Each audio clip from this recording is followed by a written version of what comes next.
अस्सलाम वालेकुम, मेरा नाम है ज़ुहैब भट्ट और आज बनाएंगे अमीर और गरीब का बजट बनाम सरकार।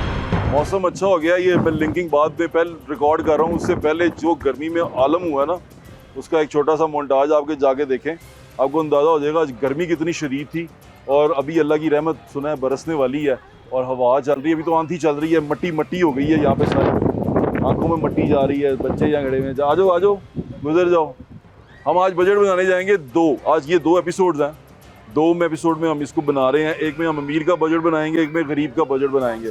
अमीर का बजट हम बना नहीं पाएंगे क्योंकि हमारी इतनी औकात नहीं है कि हम बजट बना सकें, लेकिन गरीब का बजट हम ज़रूर बना लेंगे कि 70-80 हज़ार लाख रुपए के अंदर जिनकी तनख्वाह है वो किस तरह गुजारा करते हैं। आँखों में ना मट्टी चली गई थी तो उसको निकालने के लिए पानी डाला हमने। जिस तरह मैंने आँखों से मट्टी निकालने के लिए पानी डाला है ना, ये समझ लें ये शो भी ये पानी है जो मैं आपकी आंखों में डालूंगा आज, और शायद आपकी आंखों में पड़ी हुई मट्टी धूल उड़ जाए, ख़त्म हो जाए और आपको पता चले लोग किस हालत में हैं। आज हम बनाने जा रहे हैं गरीब आदमी का बजट। यकीन माने ये बजट नहीं है, ये सिर्फ चीखो पुकार ही है, रोना पिटना ही है, और इसमें बजट कुछ नहीं है। 70,000 रुपया एक आदमी अगर कमाता है, फॉर एग्जाम्पल मैं मिलवाता भी हूँ भुट्टा साहब से आपको ना, जो 70,000 रुपया कमाते हैं, वो 70,000 रुपया जो कमा रहे हैं उसके अंदर क्या वो करते हैं, किस तरह करते हैं, वो सारी चीज़ें देखने वाली हैं।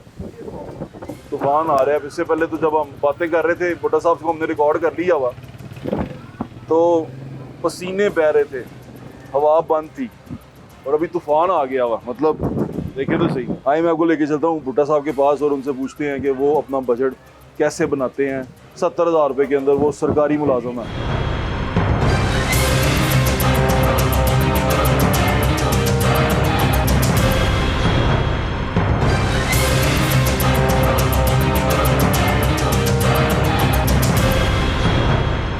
हमारे साथ हमारे एक दोस्त मौजूद हैं भुट्टा साहब। हम बजट पे बात कर रहे हैं कि बजट आ गया है, बजट हमारे लिए कितना अच्छा है। भुट्टा साहब एक सरकारी मुलाजम है, 9वें स्केल के सरकारी मुलाजम है, और ये वो सरकारी मुलाजम है जिनको एक सरकारी घर भी मिला हुआ है, एक सरकारी डिपार्टमेंट के अंदर है। तो उनसे पूछते हैं कि वो अपनी उस तनख्वाह, इवन घर मिलने के बावजूद भी वो अपना बजट कैसे बनाते हैं और वो कैसे ये अपने जो पैसे उनको तनख्वाह मिलती है उसमें अपना गुजर बसर करते हैं। अस्सलाम वालेकुम भुट्टा साहब। वालेकुम सलाम। क्या हाल है आपका?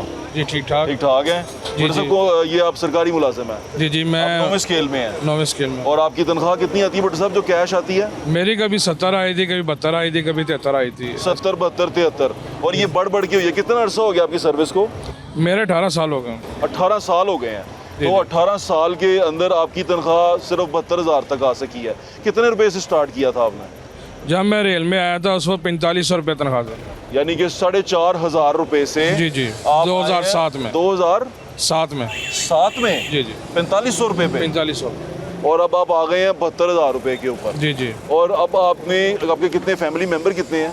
हम तकरीबन 5 फैमिली मेंबर टोटल। अच्छा, तो आपके जो इसके अलावा भी कोई नौकरी करते हैं आप? नहीं, इसके अलावा टाइम ही नहीं मिलता, हालात ही ऐसे हैं। अच्छा, तो इस 70,000 रुपये में आप 6 लोगों का खर्चा बजट कैसे बनाते हैं? उनकी बच्चों की तालीम भी होगी, बच्चों के अखराजात भी होंगे, कोई शादी गमी, कोई खुशी गमी आ जाती होगी, तो महीने में कैसे करते हैं आप ये? बहरहाल ये कुछ ख्वाहिशों को दम तोड़ना पड़ता है, कुछ मामला ऐसे होते हैं घर का निज़ाम चलाने के लिए, और इस वक्त जो महंगाई जा रही है, हाँ, और इस हवाले से तो मेरा ख्याल 1 लाख में भी रेलवे मुलाजम का जो एम्प्लॉई उसका गुजारा करना मुश्किल है। और इवन आपको घर सरकारी मिला हुआ? जी घर सरकारी मिला है, उस पर भी गवर्नमेंट 5% काटती है। वो पैसे कभी बढ़ जाते हैं, कभी कम होते हैं। वो घर के पैसे काटती है? हाँ जी। और इसके अलावा 50,000 के ऊपर सैलरी के ऊपर भी टैक्स लगा हुआ है, वो भी पैसे कटते हैं। वो भी पैसे कटते हैं, सरकारी मुलाजिम के भी कटते हैं। अच्छा, ये बताइएगा कि ये आपकी तनख्वाह में जो हर साल इजाफा होता है, आप फेडरल गवर्नमेंट के मुलाजिम है ना, सरकार फेडरल के वफाक के मुलाजिम है, तो वफाक जो इजाफा करता है वो आपको मिलता है? जी बिल्कुल मिलता है। और वो जो तनख्वाह बढ़ती है उससे आपको लगता नहीं कि गुजारा हो सकता है? नहीं, वो तनख्वाह ऐसे ही बढ़ाते हैं, कभी 5% बढ़ा लिया, 10% बढ़ा लिया, लेकिन गवर्नमेंट की पॉलिसी पहले ऐसी होती है कि इनसे पैसे निकालने कैसे हैं। अच्छा, एक बात बताएं, अगर एक आपकी तनख्वाह है 70,000 जो आपको आती है, 70 या 72 टैक्स कट के, इवन इंक्रीमेंट के बाद इतनी हुई है, एक जो अफसर है जिसकी तनख्वाह जो बेसिक है 5 लाख या 10 लाख, उसको जब इंक्रीमेंट लगता है 16% का, वो तो ठीक ठाक लग जाता होगा? जी बिल्कुल ठीक ठाक लगता है। उससे बड़ी बात यह कि उनका कन्वेंस लॉस हमसे ज़्यादा है। हमें कन्वेंस लॉस मिलता है तकरीबन 1500 रुपया। ठीक है। और इस वक्त आप देख लें कि 1500 से गुजारा हो सकता है 1500 महीना। 1500 तो मेरे ख्याल से एक चक्कर में रिक्शे वाला ले लेता होगा। बस ये देख लें, तो इसी वजह से आपको बता रहे हैं कि जो हालात हैं ये। और दूसरी बात कि सैलरी भी एक वक्त रेलवे की 5 साल हो गए हैं हाँ, कि सैलरी भी बर वक्त नहीं मिल रही। सैलरी 5 साल से बर वक्त नहीं मिल रही। नहीं मिल रही। कब कब मिलती है? मसलन कभी 10 दिन ऊपर चले जाते हैं, कभी 15 दिन ऊपर चले जाते हैं। हमने तो सुना था सरकारी महकमों में तनख्वाहें एक्यूरेट मिलती हैं। ये सब कहने की बातें हैं। सरकारी महकमों में भी इस वक्त बहुत जुल्म है। जो मैक्सिमम सैलरी है आम मुलाजम की वो 37,000 है जो शुरू होती है जहाँ जो से, शुरू होती है। और उसके बाद फिर वो तनख्वाह आपके एक्सपीरियंस के लिहाज से बढ़ती है। बढ़ती है, उसमें कटौती भी होती है। अगर आप कोई छुट्टी करते हैं, कोई मामला करते हैं हाँ, तो उसमें आपका कन्वेंस लोन 1500 में से भी काट लिया जाता है। अब 70,000 में 72,000 में चले 72 कर लें, आप बजट बनाएं तो कैसे बनाएंगे? बजट बनाना इस वक्त मेरे ख्याल मेरे 5 बच्चे हैं, पढ़ रहे हैं। अब हमारे पास ये सहूलत थी रेलवे की कि अब उन्होंने तमाम स्कूल ठेकों पे दे दिए हैं। हाँ, तो जो अब आम थे तो उस वक्त 1000 रुपया उनकी होती थी, अब 2500 रुपया मैक्सिमम जो है ना उन एक स्कूलों बच्चे का की महीना एक महीने का फीस है 2500 रुपया। हाँ जी। रेलवे के स्कूल हाँ में। जी। और हमारा जो सबसे ज़्यादा मामला था ना, ड्यूटी पॉइंट हमारे दूर हैं, तो कम से कम पर डे अगर 300 रुपये लगाएं तो 10,000 या 15,000 रुपये हमारा पेट्रोल का खर्चा आता है, जबकि गवर्नमेंट में 1500 दे रही है। 1500 देती है। और जो मेडिकल मेडिकल अफसरान 1000 हैं, देता है। और जो अफसर हैं उनकी तनख्वाहें भी ज़्यादा हैं और उनके ट्रैवल अलाउंस भी ज़्यादा हैं। बिल्कुल ज़्यादा है, बल्कि उनके मामला और भी बहुत ज़्यादा है इससे। वो एसी में बैठे हुए हैं, हम वर्क कर रहे हैं। हम सड़े पे और बैठे हैं। हमारी ड्यूटी 12 घंटे भी होती है, खड़े पे बैठे हैं। 8 घंटे भी। इससे अगर कोई बंदा नहीं आता, मिसा बचता है, ऑपरेशन ड्यूटी है, 12 घंटे तक भी नौबत चली जाती है। और मेडिकल ये है क्योंकि बीमार हो जाए, हमें गवर्नमेंट सिर्फ तकरीबन 1,000 रुपया दे रही है, जो कि 1800 पिछली दफ़ा किया है। 1800 में मुझे बता दें, आप किसी अच्छे स्पेशलिस्ट को चेक कराएंगे वो 1800 में चेकअप 5,000 करना। रुपया फीस देता है स्पेशलिस्ट कोई भी। तो ये प्राइवेट सरकारी अस्पतालों पे यकीन नहीं किया। सरकारी अस्पताल हमारे ख़त्म हो चुके हैं, वहाँ पे जाते हैं, वहाँ एक ही गोली है। सर दर्द है उसके लिए भी है, हार्ट का मसला उसके लिए भी है, वो एक ही गोली दे देता बस एक ही गोली है। वो आपको इमरजेंसी में ट्रीटमेंट होनी है, और उसके बाद आपको अगर बहुत ज़्यादा असरार करेंगे आपको एक लेटर इशू करेगा महकमा। अच्छा। आप किसी भी हॉस्पिटल में जाते हैं, मे हॉस्पिटल सर्विस, वो ऐसे फार्मा उठा के ऐसे फेंक दे, कहते हैं वहाँ से पर्ची बनाओ OPD में जाके। वो महकमे का वो नहीं वो मानता महकमे को नहीं तस्लीम करते उसे। कि ये सरकारी मुलाजम है, इसका महकमे ने लिख के दिया, वो नहीं तस्लीम करता। ये हाल है इस वक्त हमारे वफाकी महकमे रेलवे का। ये तो बड़ी बुरी हालत है। हम तो सोच रहे थे कि जिस तरह ट्रेनें नई नई आ रही हैं, चीज़ें आ रही हैं, आपके हालात भी ये बेहतर हो बस रहे हैं। वही बातें हैं, वही रंगो रोगन हो रहे हैं, वही आप मुलाजम की मुलाजमत क्या करते हैं? मेरा तल्लक ट्रैफिक डिपार्टमेंट से है, जो कि ट्रेनों की मूवमेंट के साथ मसलक है। ठीक है, आप वो जो बॉर्डर उस पे क्या कहते हैं, फाटक पे खड़े होते हैं? जी, वहाँ से हमारी कैटेगरी शुरू होती है। अच्छा। वो हमारा गेटमैन आ जाता है, उसके ऊपर एक पॉइंट्समैन कांटे वाला आ जाता है। अगर गाड़ी बाहर रुक जाती है वो उसको लेने के लिए जाता है। फिर उसके बाद सबसे डिफिकल्ट काम जो गाड़ी के 2 डब्बों को आपस में जोड़ता है, वो हमारी कैटेगरी का बंदा, मैं उनका फोरमैन हूँ। ओए होए, अच्छा। उसमें ये भी तो आप होता है, गाड़ी जोड़ते हैं? उस गाड़ी को जब हम जोड़ते हैं उसमें कई बंदे हमारे एक्सपायर भी हो चुके हैं, कईयों की टांगें भी कट चुकी हैं, बाजू भी कट चुके हैं, लेकिन ये उनका कोई परेशानी हाल नहीं। अच्छा, मैं फिर इसका मतलब ये समझूं कि जिस तरह अंग्रेज़ के दौर में सिर्फ बाबू लोगों के लिए सारी मरातें होती थी, यहाँ पर भी मरातें सिर्फ अफसरों के लिए हैं। जी, यही समझ लें, ये एक चीज़ ऐसी है, यहाँ अफसरशाही है। पहले हम गैर मुस्लिमों के गुलाम थे, अब हम मुसलमानों के गुलाम हैं जिन्होंने ज़ाहिरी तौर पर इस्लाम कबूल किया हुआ है। उनको किसी चीज़ से कोई लगाव नहीं, उन्हें अपने मफादात अजीज़ हैं। इस बजट से क्या उम्मीद है आपको?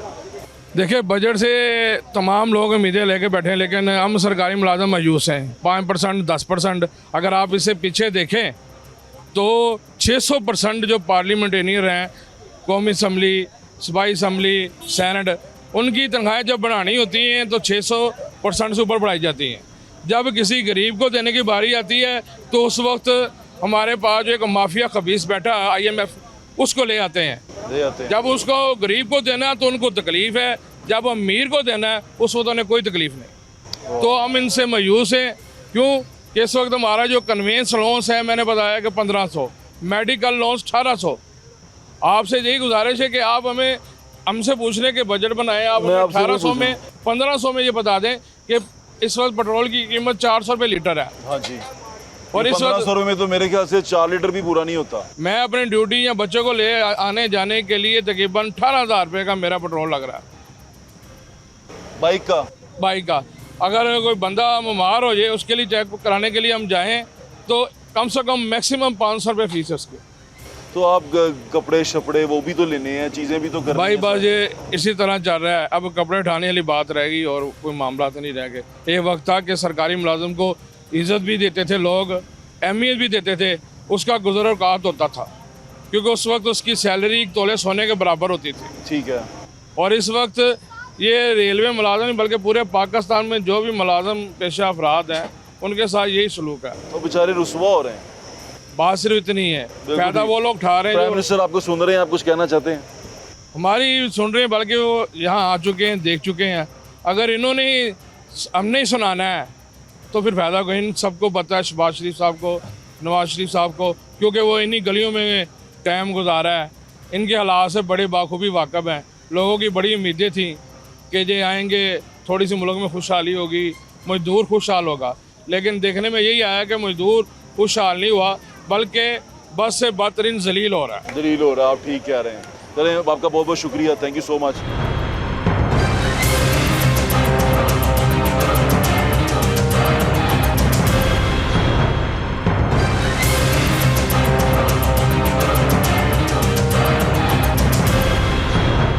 लास्ट टाइम 2020 ਚ 40,000 ਸਾਲਾਨਾ ਕਿਰਾਇਆ ਸੀ। 40,000 ਕਿਰਾਇਆ ਸੀ। ਹਾਂਜੀ, ਠੀਕ ਹੈ। ਇੱਕ ਅਫਸਰ ਆਂਦਾ ਆਂਦੇ ਕਹਿੰਦਾ ਤੁਹਾਡਾ 2 ਲੱਖ ਰੁਪਏ ਕਿਰਾਇਆ ਜੀ। 2 ਲੱਖ ਰੁਪਏ? 2 ਲੱਖ ਰੁਪਏ ਕਿਰਾਇਆ ਜੀ। ਦਿਲ ਮੰਨਦਾ ਠੀਕ ਨਹੀਂ ਤੇ ਦੁਕਾਨਾਂ ਖਾਲੀ ਕਰੋ। ਫਿਰ ਸਿਰਫ 10 ਬਾਈ 10 ਦੀ ਦੁਕਾਨ ਹੈ ਜੀ, 10 ਬਾਈ 10 ਦੀ ਟੋਟਲ ਮਾਰਕੀਟ ਦੇ ਆਹੀ ਹਾਲਾਤ ਨੇ। ਸ਼ਾਇਦ ਕੋਈ ਡਰਦਾ ਵਿਚਾਰਾ ਗੱਲ ਨਾ ਕਰੇ। ਮੈਂ ਹਰ ਅਫਸਰ ਅੱਗੇ ਜਾ ਕੇ ਹੱਥ ਜੋੜੇ ਸੀ, ਇੱਥੋਂ ਤੱਕ ਕਿ ਪੈਰਾਂ ਨੂੰ ਹੱਥ ਲਾਇਆ, ਦਰਖਾਸਤਾਂ ਦਿੱਤੀਆਂ ਕਿ ਸਰ ਮੇਰੀ ਬੱਚੀ ਦੀ ਪੜ੍ਹਾਈ ਛੁੱਟ ਜਾਣੀ, ਮੇਰੀ ਬੱਚੀ IT ਕਰ ਰਹੀ ਸੀ।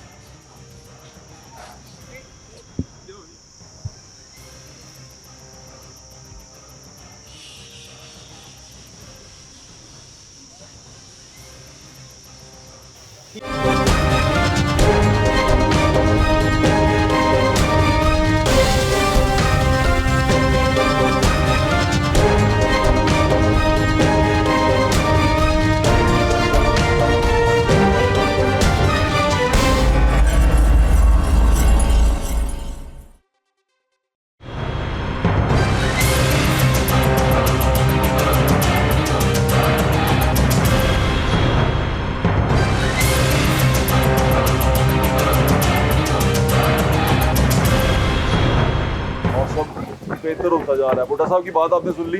मैं आपको पहले बता रहा हूँ, ये मैंने पहले रिकॉर्ड किया था जब हवा बिल्कुल बंद थी, और अभी हवा तेज़ चल पड़ी है, मट्टी उड़ चुकी हुई है, अब ताज़ी हवा, अच्छी हवा चल रही है और बारिश भी थोड़ी देर में हो जाएगी। और लोग भी हमारे साथ थे, उनसे भी हमने बातचीत की। रक्षा ड्राइवर थे, वो वहाँ मौजूद थे, उनसे जो बातचीत की वो भी आप देखें। फिर आगे आगे मैं आपको बताता हूँ कि ये बजट बनता कैसे है और हम इसको चलाते कैसे हैं।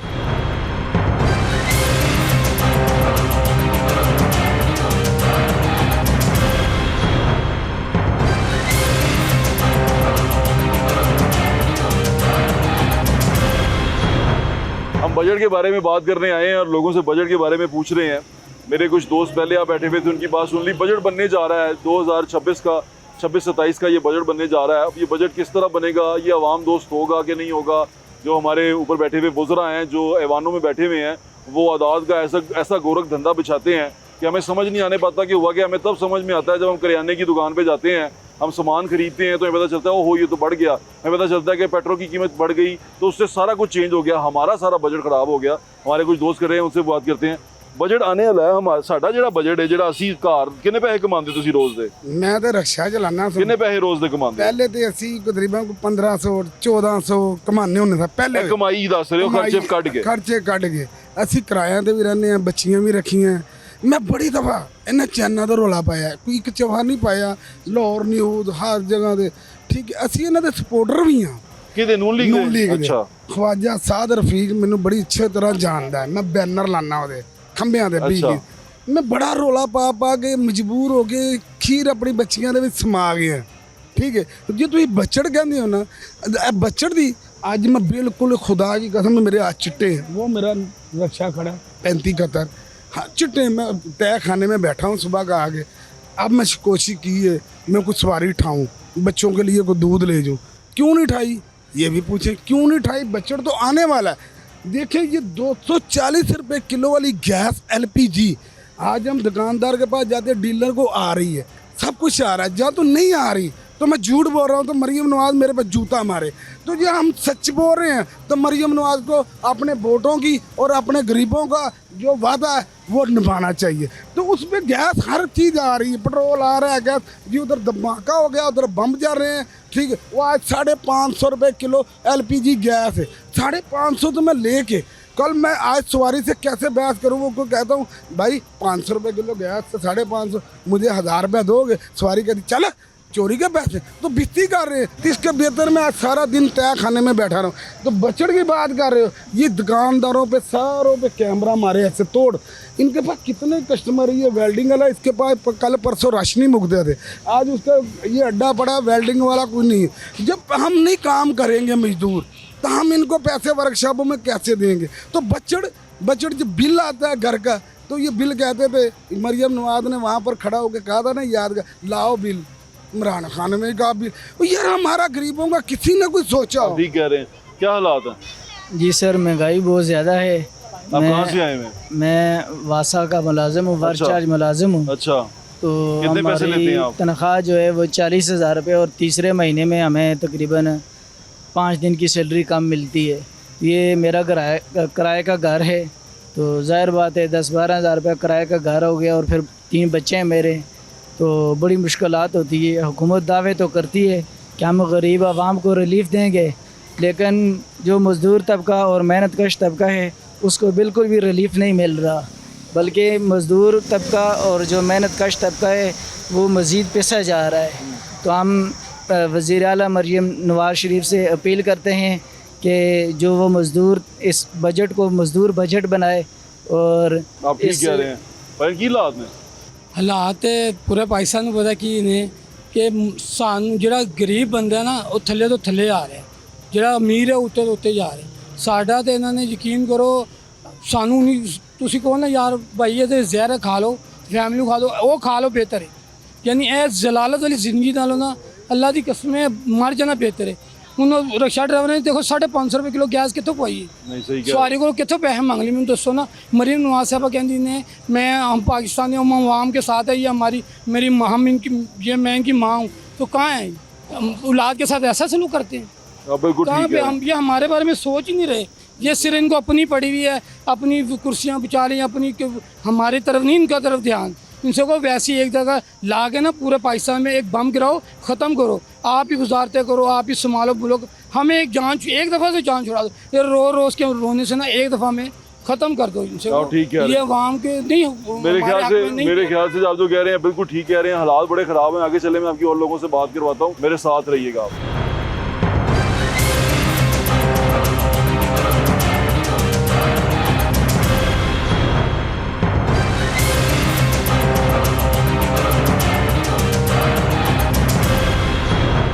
अल्लाह इनको हिदायत दे, ये कोई रियायत कर दे हमारे साथ। पब्लिक 6500 रुपये किलो, 6500 रुपये मन आटा ले रहे हैं पब्लिक। उसी पब्लिक को थोड़ी सी रिलीफ दे दें, गरीब आदमी को। शरीफ आदमी हम लोग तो खा ही लेते हैं, गरीब आदमी के लिए कुछ कर दें। 15 दिन बाद पेट्रोल, ठीक है, और जो चीज़ का जो दिल करता है बढ़ा देते हैं। हम लोग दुकानदार भी बढ़ा देते हैं।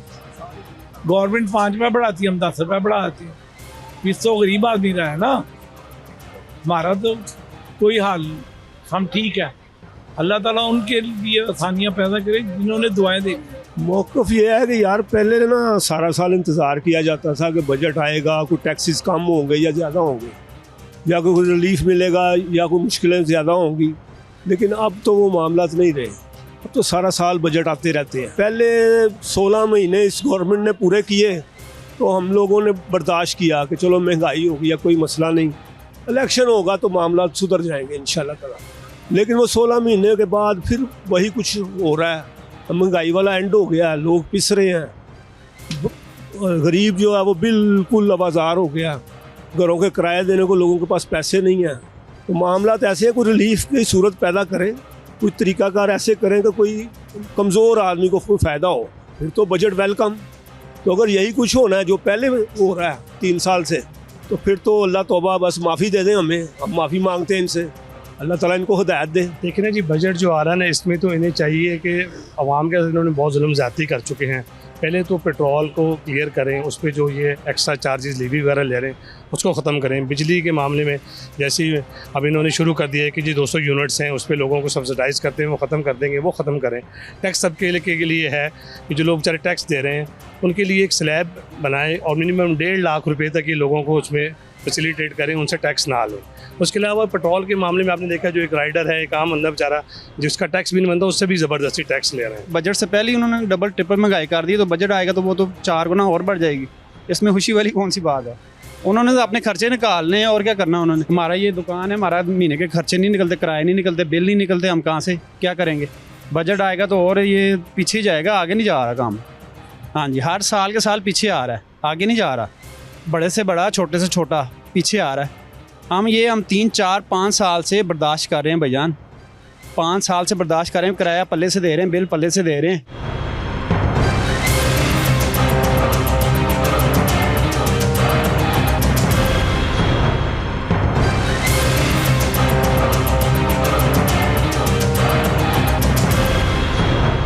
ਲਾਸਟ ਟਾਈਮ 2020 ਚ 40,000 ਸਾਲਾਨਾ ਕਿਰਾਇਆ ਸੀ। 40,000 ਕਿਰਾਇਆ ਸੀ। ਹਾਂਜੀ, ਠੀਕ ਹੈ। ਇੱਕ ਅਫਸਰ ਆਂਦਾ ਉਹ ਆਂਦੇ ਕਹਿੰਦਾ ਤੁਹਾਡਾ 2 ਲੱਖ ਰੁਪਏ ਕਿਰਾਇਆ ਜੀ। 2 ਲੱਖ ਰੁਪਏ 2 ਲੱਖ ਰੁਪਏ ਕਿਰਾਇਆ ਜੀ। ਦਿਲ ਮੰਨਦਾ ਠੀਕ ਨਹੀਂ ਤੇ ਦੁਕਾਨਾਂ ਖਾਲੀ ਕਰੋ। ਫਿਰ ਸਿਰਫ 10 ਬਾਈ 10 ਦੀ ਦੁਕਾਨ ਹੈ ਜੀ, 10 ਬਾਈ 10 ਦੀ ਟੋਟਲ ਮਾਰਕੀਟ ਦੇ ਆਹੀ ਹਾਲਾਤ ਨੇ। ਸ਼ਾਇਦ ਕੋਈ ਡਰਦਾ ਵਿਚਾਰਾ ਗੱਲ ਨਾ ਕਰੇ। ਮੈਂ ਹਰ ਅਫਸਰ ਅੱਗੇ ਜਾ ਕੇ ਹੱਥ ਜੋੜੇ ਸੀ, ਇੱਥੋਂ ਤੱਕ ਕਿ ਪੈਰਾਂ ਨੂੰ ਹੱਥ ਲਾਇਆ, ਦਰਖਾਸਤਾਂ ਦਿੱਤੀਆਂ ਕਿ ਸਰ ਮੇਰੀ ਬੱਚੀ ਦੀ ਪੜ੍ਹਾਈ ਛੁੱਟ ਜਾਣੀ। ਮੇਰੀ ਬੱਚੀ IT ਕਰ ਰਹੀ ਸੀ।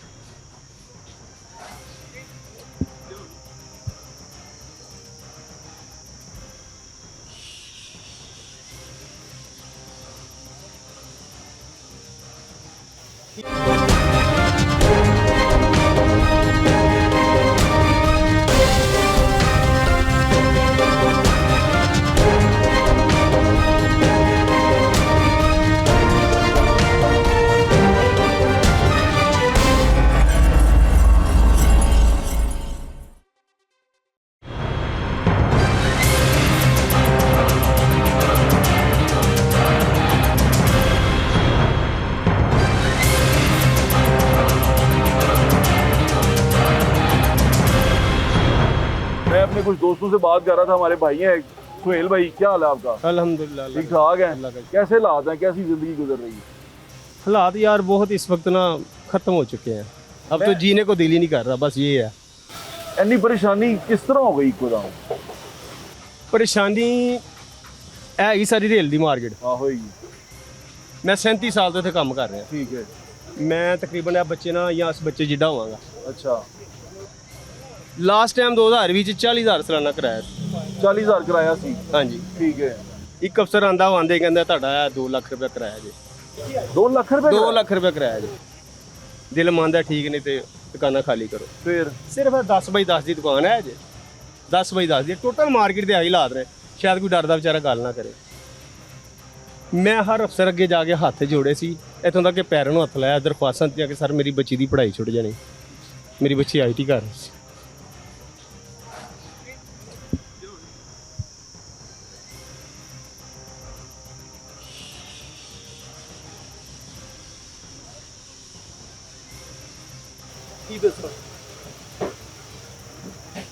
ऐसा ही है। 2 ਲੱਖ ਦਾ ਕੀ ਬਣਿਆ ਫਿਰ? ਦੇ ਰਹੇ ਆ ਕਿਸ ਤਰ੍ਹਾਂ? ਸਾਲ ਬਾਅਦ ਦੇਣਾ, ਸਾਲ ਦਾ ਕਿਰਾਇਆ 2 ਲੱਖ। ਸਾਲ ਦਾ ਕਿਰਾਇਆ 2 ਲੱਖ। ਤੇ ਇਹ ਕਿੰਨਾ- ਸਾਨੂੰ ਕੋਈ ਰਿਲੀਫ ਨਹੀਂ ਯਾਰ, ਅਸੀਂ 37 ਸਾਲ ਤੋਂ ਬੈਠੇ ਆ, ਅਸੀਂ ਜਾਨਵਰ ਆ। ਮੈਂ ਏਡੇ ਸ਼ੌਕ ਨਾਲ ਆਪਣੀ ਬੱਚੀ ਪੜ੍ਹਾ ਰਿਹਾ ਸੀ। ਇਹ ਦੇਖੋ, ਮੈਂ ਜਵਾਨ ਨਹੀਂ, ਮੈਂ ਆਪਣਾ ਬਚਪਨ ਦੇਤਾ ਇੱਥੇ, ਮੈਂ ਆਪਣੀ ਜਵਾਨੀ ਰੋਲਤੀ। ਦੇਖੋ ਮੇਰੀ ਬੱਚੀ ਘਰ ਬੈਠ हाथ ਗਈ। दिखाओ अपनी, ਇਹ ਦੇਖੋ, हाथ दिखाओ। करीब आ गया मजदूर दे हाथ। ਇਹ ਮੈਂ ਆਪਣੇ ਸ਼ੌਕ ਨਾਲ ਪੜ੍ਹਾ ਰਿਹਾ, ਮੈਂ ਪੜ੍ਹਿਆ ਨਹੀਂ ਸਾਂ। ਮੇਰੇ 'ਚ ਨਹੀਂ ਹਿੰਮਤ ਨਹੀਂ ਸੀ ਕਿ ਮੈਂ ਆਪਣੀ ਬੱਚੀ ਨੂੰ ਲੈਪਟਾਪ ਲੈ ਕੇ ਦੇਣਾ। ਸਭ ਨਾਲੋਂ ਜ਼ਿਆਦਾ GPA ਹੈ ਮੇਰੀ ਬੱਚੀ ਦਾ ਕਾਲਜ ਦੇ ਵਿੱਚ। ਯਾਰ ਇੰਨਾ ਜ਼ੁਲਮ ਨਹੀਂ ਹੋਣਾ ਚਾਹੀਦਾ।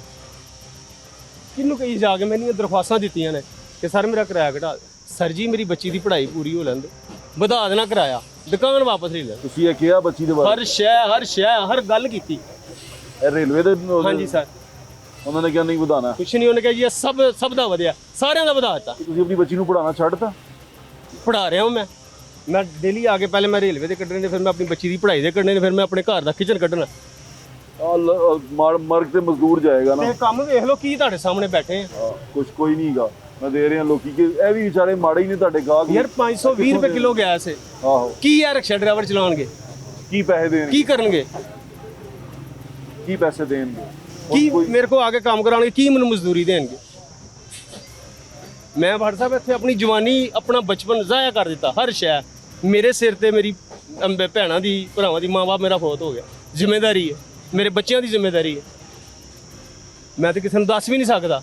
ਦਰਖਾਸਤਾਂ ਦਿੰਦਾ ਰਿਹਾ, ਸਰ ਤੁਹਾਡੀ ਮਿਹਰਬਾਨੀ ਸਰ ਕਰ ਦਿਓ, ਕੁਛ ਨਹੀਂ ਹੋਣਾ।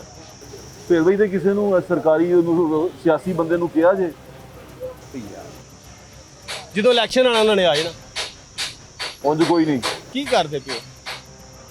ਬੇਟੀ ਦੀ ਕਿੱਥੇ ਪੜਾਉਂਦੇ ਪਏ ਹੋ? ਮੈਂ ਲਾਹੌਰ ਕਾਲਜ ਆਪਣੀ ਬੱਚੀ ਨੂੰ ਪੜ੍ਹਾ ਰਿਹਾ। ਤੇ ਉੱਥੇ ਸੈਲਰੀ, ਉੱਥੇ ਫੀਸ ਕਿੰਨੀ ਹੈਗੀ ਹੈ? ਉਹਦੀ 40,000 ਰੁਪਏ, 8,000 ਰੁਪਏ। ਤੁਸੀਂ ਉਹਦੇ ਸਕਾਲਰਸ਼ਿਪ ਵਾਸਤੇ ਅਪਲਾਈ ਕੀਤਾ ਕਿਸੇ? ਨਹੀਂ ਸਰ, ਮੈਂ ਪ੍ਰਾਈਵੇਟ ਹੀ ਇੱਥੇ ਪੜ੍ਹਾ ਰਿਹਾ। ਇੱਥੇ ਹੀ ਪੜ੍ਹਦੀ ਵੀ ਸ਼ੁਰੂ ਤੋਂ। 8,000 ਰੁਪਏ ਦਾ ਦਾਖਲਾ ਜਾਂਦਾ, 40,000 ਰੁਪਏ, ਤਕਰੀਬਨ 50,000 ਰੁਪਏ ਦੀ ਸਮੈਸਟਰ ਦੀ ਫੀਸ ਜਾਂਦੀ, 3 ਮਹੀਨੇ ਬਾਅਦ, 4 ਮਹੀਨੇ ਬਾਅਦ। ਤਾਂ ਬੜਾ ਮੁਸ਼ਕਲ ਹੋਏਗਾ ਕੱਢਣਾ। ਯਾਰ ਮੈਂ ਕੀ ਦੱਸਦਾ, ਮੈਂ ਕਹਿ ਰਿਹਾ ਕਿ ਮੇਰੀ 'ਚ ਇੰਨੀ ਹਿੰਮਤ ਨਹੀਂ ਕਿ ਮੈਂ ਆਪਣੀ ਬੱਚੀ ਨੂੰ ਲੈਪਟਾਪ ਲੈ ਕੇ ਦੇ ਦਿਆਂ। ਜ਼ਰੂਰਤ ਨਹੀਂ ਉਹਨੂੰ। ਚੌਥੇ ਸਮੈਸਟਰ 'ਚ ਪੜ੍ਹਾਈ ਛੁੱਟ ਗਈ, 1 ਸਾਲ ਜ਼ਾਇਆ ਹੋਇਆ। ਫਿਰ ਦੁਬਾਰਾ ਲਿਆ, ਮੈਂ ਜਾ ਕੇ ਸੈਕਿੰਡ ਹੈਂਡ ਲਿਆ। ਦੁਬਾਰਾ ਮੈਂ ਆਪਣੀ ਬੱਚੀ ਦੀ ਫਿਰ ਪੜ੍ਹਾਈ ਸ਼ੁਰੂ ਕਰਵਾਈ। ਖੁਦਾ ਦੀ ਕਸਮ ਸਭ ਨਾਲੋਂ ਜ਼ਿਆਦਾ GP ਆਇਆ ਪੂਰੇ ਕਾਲਜ 'ਚ ਮੇਰੀ ਬੱਚੀ ਦਾ। ਅੱਲਾਹ ਤਾਲਾ ਦੇ ਨਸੀਬ ਅੱਛੇ ਕਰੇ, ਮੇਰੀ ਦੁਆ ਹੈ। ਤੇ ਮੈਂ ਮੇਰੀ ਯਾਰ ਦੇਖੋ, ਮਰੀਮ ਨਵਾਜ਼ ਸਾਹਿਬਾ, ਅਸੀਂ ਉਹਨਾਂ ਦੇ ਸਪੋਰਟਰ ਆ। ਹਾਂ, ਅਸੀਂ ਉਹਨਾਂ ਦੇ ਵੋਟਰ ਆ। ਹਾਂ, ਮੈਂ ਸ਼ੁਰੂ ਤੋਂ ਹੀ ਨੂੰਹ ਲੀਗੀ ਰਿਹਾ ਵਾਂ। ਠੀਕ ਹੈ। ਇੰਨਾ ਕੁ ਤੇ ਹੋਣਾ ਚਾਹੀਦਾ ਨਾ ਯਾਰ, ਨਜ਼ਰ ਆ ਰਿਹਾ ਸਭ ਕੁਝ। ਹਾਂ, ਆ ਰਿਹਾ। ਮੈਂ ਨਹੀਂ ਪੜ੍ਹਿਆ ਲਿਖਿਆ, ਮੇਰਾ ਦਿਲ ਕਰ ਰਿਹਾ ਮੈਂ ਆਪਣੀ ਬੱਚੀ ਪੜ੍ਹਾਵਾਂ। ਮੇਰਾ ਬੱਚਾ ਮੇਰੇ ਮੂੰਹ ਹੱਥ ਕਾਲੇ ਨਾ ਕਰੇ। ਸਹੀ ਕਹਿ ਰਹੇ ਹੋ। ਮੇਰਾ ਹਿੰਮਤ ਨਹੀਂ ਪੈਂਦੀ, ਮੇਰਾ ਬੱਚਾ ਇੱਥੇ ਆ ਕੇ ਤੁਹਾਡੇ ਨਾਲੋਂ ਗਰੀਸ ਸਾਫ਼ ਕਰ ਰਿਹਾ, ਟਾਕੀ ਮਾਰ ਰਿਹਾ ਮਸ਼ੀਨਾਂ ਨੂੰ, ਮੇਰਾ ਨਹੀਂ ਹੌਸਲਾ ਪੈਂਦਾ। ਤੇ ਤੁਸੀਂ ਇਹ ਬੱਚਾ ਮੇਰਾ ਸ਼ਾਗਿਰਦ ਹੈ, ਇਹ ਛੋਟਾ, ਇਹ ਸਾਰੇ ਸ਼ਾਗਿਰਦ ਨੇ। ਇਹ ਕਿਉਂ ਆਏ ਨੇ ਇੱਥੇ?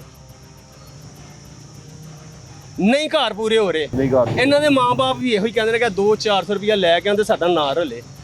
ਪੜ੍ਹਨਾ ਕਿੱਥੇ ਇਹਨਾਂ ਨੇ?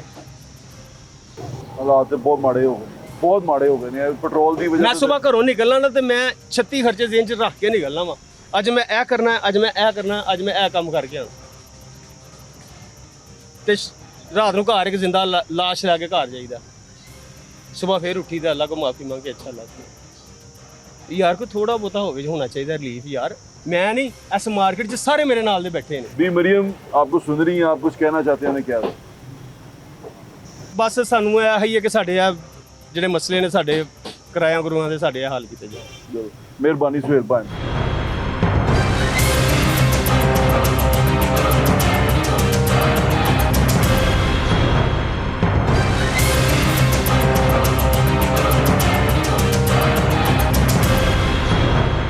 गरीबों के लिए तो बजट होता ही नहीं है आजकल। पहले ऑलरेडी इतनी महंगाई है, उसके बाद बजट के बाद क्या हाल होता है। अभी भी चीज़ें काफ़ी चीज़ें स्टॉप कर दी हैं ताजरों ने कि खाने पानी की चीज़ें बहुत अब रेट उन कितने ज़्यादा कर दिए उन्होंने। इस वजह से गरीब आदमी पिसता जा रहा है। इनको चाहिए कि गरीब आदमी के लिए सोचें, जैसे ये पेट्रोल ऊपर इसको नीचे करें, कोई महंगाई नीचे आए।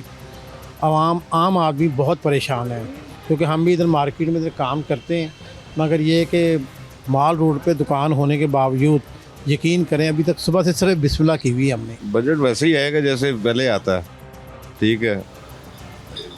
फ़ायदा तो किसी आम आदमी को, हम जैसे को होना चाहिए, वो तो कभी हुआ नहीं, ना उम्मीद है हमें। महंगाई से कभी खुश तो नहीं होता, परेशानी है, बढ़ती जाएगी जैसे पहले बढ़ रही है। इनकम है नहीं है, महंगाई बढ़ रही है बस। इन्हों को चाहिए आवाम को लीव देनी चाहिए, आवाम को कोई मोहब्बत देनी चाहिए। ये तो आवाम के अंदर से सारा कुछ ही निकाली जा रहे हैं, आवाम के पास है ही कुछ नहीं। कुछ होएगा तो पता लगे ना आवाम का। अब ये 8 बजे का टाइम कर दिया, ताजरों के लिए सारी मौत है, बिल्कुल ही मौत है। अब 8 बजे दुकानें बंद करके घर चले जाओ, बिल दे दो या किराया दे दो। किराएदार किराए नहीं दे सकते दुकानों की। किसी का 3 लाख किराया, किसी का 2.5 लाख किराया, किसी का 4 लाख किराया। अब दुकानदार किराए नहीं देते। यार इतनी सहूलत करो, दुकानें बंद करो, कोई हमें लाख लाख 2-2 लाख रुपए अपने पास से दे, हम किराया दे के हम घर अपने बच्चों को रोटी खिला सकें। देखें हुकूमत पाकिस्तान को चाहिए या गवर्नमेंट को चाहिए, देखें ताजर रीढ़ की हड्डी होती है किसी मुल्क की भी। अगर हम रिलीफ दिया जाएगा तो ये मुल्क तरक्की करेगा, तरक्की की तरफ कामयाब होगा। अब ईरान और इसराइल की जंग में जो ताजरों ने सर्वाइव किया है, लॉकडाउन की वजह से सर्वाइव किया है, 8 बजे दुकानें बंद करने की वजह से किया है, ये काफ़ी चीज़ें जिस वजह से कारोबार के हालात काफ़ी अच्छे नहीं हैं। मार्केट के सुनसान है, कस्टमर दुकानों पे कस्टमर कोई नहीं है, दुकानदार परेशान है। और अब आवाम का बेसिक हुकूमत को ये चीज़ चाहिए कि कम से कम छोटे ताजर जो देखें कि छोटे ताजर हैं, छोटी मार्केटों के ताजर हैं, उन्हें रिलीफ दिया जाए, उनसे से ज़्यादा उन पर टैक्स का बोझ कम से कम डाला जाए ताकि वो मुल्क की तरक्की में हिस्सा ले सकें। बजट अगे सानू दस के आंदा अगे थोड़ी महंगाई है जो फिर महंगाई हो रही है। बजट देखें, बजट जो है ना वो पाकिस्तान में अवाम के ऊपर सिर्फ टैक्स लगाने के लिए ही आता है, इसके अलावा कोई अवाम को रिलीफ नहीं दिया जाता।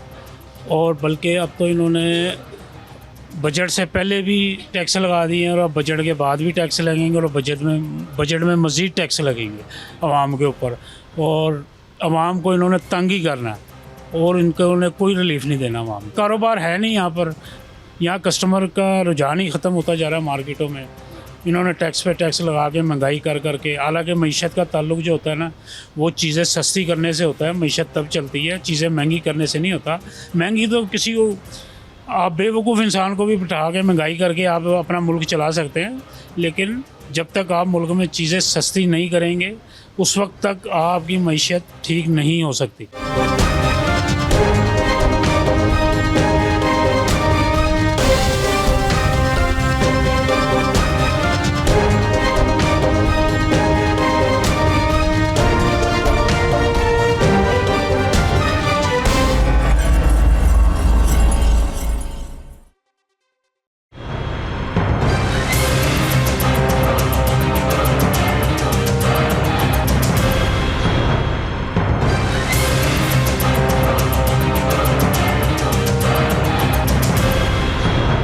मौसम आहिस्ता आहिस्ता और ख़राब होता जा रहा है।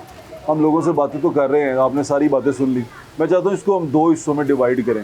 हम ये देखना चाहते हैं कि लोग ज़िंदगी कैसे गुजारते हैं। फॉर एग्ज़ाम्पल हम 50,000 लेते हैं, वैसे तो 50,000 में बहुत ज़्यादा सैलरी की बात कर रहा हूँ, जो सरकारी सतह पे है वो 40 के करीब है, 35-40 के करीब है। अगर आप उसमें बजट बनाना चाहें तो आप बजट नहीं बना सकते। आपके पास एक कमरे का घर हो, उस एक कमरे में आप अगर 4 लोग रहते हो, एक मियाँ बीवी और 2 बच्चे, और वो घर भी अगर आपका अपना ना हो, किराए का हो, चलें वो ये भी बेस्ट कर दें कि वो घर भी जो सा है वो आपका अपना है, आइडियल कंडीशन है, और उसके अंदर आप रह रहे हैं और आपको जो पैसे आप कमाते हैं वो 50,000 रुपये है, जिसमें आपने 2 बच्चे हैं आपके, एक वाइफ है, और आपने वो 50,000 में घर चलाना है। अब बजट बना लें, यकीन माने 50,000 भी पूरे नहीं पड़ते। अकोमोडेशन का खर्चा, यानी कि उस घर के बिलों का खर्चा, उसके यूटिलिटी बिल्स का खर्चा, आपको पानी का बिल, आपको गैस का बिल, आपको बिजली का बिल, ये सारे देने के बाद आपको ग्रोसरी स्टोर्स का बिल, यानी कि आपको डेली की जो आपकी ग्रोसरी है वो, उसके बाद आपके बच्चों के डेली के अखराजात, आपने बच्चों को अपनों को कपड़े लेके देने हैं, आपने अपने बच्चों के हर महीने कपड़े ना भी बनाए, आपकी जो मूविंग है ना, जो आपने पेट्रोल यूज़ करना है, आपने जो ट्रैवलिंग करनी है, आप उस 50,000 के अंदर गुजारा नहीं कर सकते। अगर आप कहें ना कि मैं 50,000 रुपये में बिल बना, आपको बजट बना के दूंगा किसी एक घर का, तो आप नहीं बना सकते। At the end of the day क्या होता है कि आप उधार मांगते हैं। फिर अगर आप किसी आम आदमी को चेक करें ना, तकरीबन 90% लोग, 90 से ज़्यादा, मैं 90 कम बता रहा हूँ आपको, तकरीबन 90-95% लोग किसी ना किसी जगह पे, किसी ना किसी जगह पे कर्जे का शिकार है। मैं खुद कर्जे मैंने देना है, किसी शख्स का एक कर्जा देना है, तो कर्जे, जिस कर्जे के अंदर हम डूबे हुए हैं और हम इस तरह की परेशानी के आलम में हैं, तो हम क्या कर सकते हैं? हमें बताएं कि हमारे बजट कैसे बनेंगे। हम जो महीने का कमाते हैं वो हम शायद जोड़ ही नहीं पाएंगे, हम अपने बच्चों का बेहतर मुस्तकबिल नहीं बना पाएंगे, अपना घर नहीं बना पाएंगे, अपने बच्चों को अच्छी एजुकेशन नहीं दे पाएंगे, हम कुछ भी कर नहीं पाएंगे इस बजट के अंदर। और इसी तरह हमारी हुकूमत है। अब ये एक चीज़ की, एक साइड की स्टोरी मैं आपको बता रहा हूँ। अब मैंने आपको बताया कि 50,000 रुपये के अंदर हमने एक माड़े घर का बजट बनाना है। मैं ये आपसे दरख्वास्त कर रहा हूँ, अगर हम इस तरह बनाएं, जहाँ पर जितने भी रेस्टोरेंट हैं, तकरीबन जितने भी रेस्टोरेंट हैं, उनमें अगर 5-6 लोग खाना खाने चले जाए ना, तो 50-60 हज़ार रुपये का बिल बनता है। और वहाँ पर हर रोज़ इतने ही लोग खाना खाते हैं, और पैसे भी देते हैं, बिल भी देते हैं, और वो लोग भी इसी ज़मीन में, इसी मुल्क में, इसी शहर में रहते हैं जहाँ पर ऐसे लोग रहते हैं जिनसे आपको मैंने इस शो में शुरू में मिलवाया है, जो अपनी बच्ची को पढ़ा नहीं पाते, जो अपनी बच्ची को लैपटॉप लेके नहीं दे सकते कि उसका सेमेस्टर ख़त्म हो जाएगा, और वहीं पे ऐसे लोग हैं जो लाखों रुपए की दावत कर देते हैं एक ही टाइम की बैठे बैठे।